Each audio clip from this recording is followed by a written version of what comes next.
On the afternoon of the 12th of March, 1868, a royal visit to Sydney turned into a national emergency in the space of a single gunshot.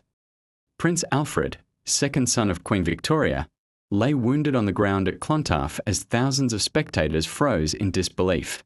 Within moments, a celebration of empire became one of the most alarming political incidents in colonial Australian history. Sydney in the late 1860s was a growing colonial port, still closely tied to Britain and deeply shaped by its institutions, traditions, and expectations. The arrival of Prince Alfred, Duke of Edinburgh, marked the first visit to Australia by a member of the British royal family. The tour generated intense public interest across the colonies.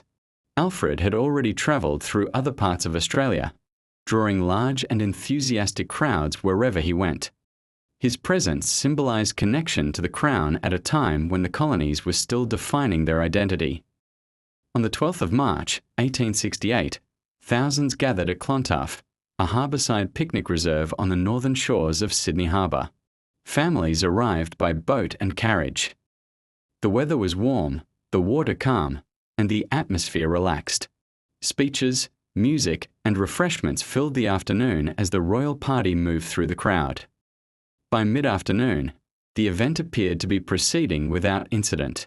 Prince Alfred was engaging with guests and observing the celebrations, surrounded by officials, dignitaries, and members of the public. Among the crowd was Henry James O'Farrell, a 31-year-old Irish-born man. He had arrived at the site earlier in the day and positioned himself within the gathering. At approximately 5 p.m., as the prince moved through the picnic grounds, O'Farrell stepped forward from the crowd. He produced a revolver and fired a single shot at close range. The bullet struck Prince Alfred in the back. He collapsed immediately. For a brief moment, confusion spread across the grounds. Many in the crowd did not immediately understand what had happened. Then panic followed. People rushed toward the prince while others turned on O'Farrell, attempting to seize him on the spot. Despite the severity of the situation, Prince Alfred remained conscious.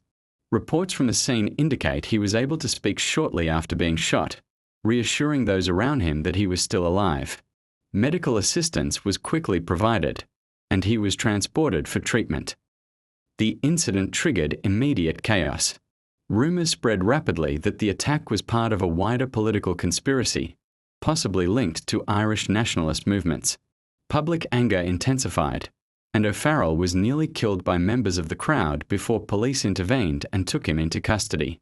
In the days that followed, colonial authorities conducted investigations into the motive and any possible connections. While initial fears suggested a broader plot, evidence did not support the existence of an organised conspiracy. O'Farrell was determined to have acted alone. Prince Alfred's recovery became a focal point of public attention. His survival was closely followed across the colonies and in Britain, where concern for his condition was widely reported. He recovered over the following weeks under medical care. O'Farrell was charged, tried, and convicted of attempted murder. The legal process moved quickly by modern standards. On the 21st of April, 1868, just over 5 weeks after the shooting, he was executed at Darlinghurst Jail. Clontarf, once the site of celebration and crisis in the same afternoon, returned to being a quiet harbourside reserve. Over time, it became a public park used for recreation, with little visible reminder of the events that occurred there. The assassination attempt had wider consequences in colonial society. It contributed to heightened suspicion toward Irish immigrants in some communities and reinforced existing political tensions within the colonies. It also led to increased attention on the security of visiting dignitaries. Today, the event is remembered as one of the most significant violent incidents in early Australian colonial history, marking a moment when a local gathering briefly became an international political crisis. A single shot at Clontarf changed the atmosphere of an entire colony in seconds. What began as a public celebration ended in fear, confusion, and consequence. The place remains the same, but the history beneath it is far more complex than the calm water suggests. If you enjoyed this story and would like to see more forgotten, unusual, and fascinating chapters of Australian history, Please hit the like button and subscribe to the channel. New videos are released regularly, exploring the places, people, and events that help shape Australia, often hiding in plain sight. Thanks for watching, and I'll see you in the next story.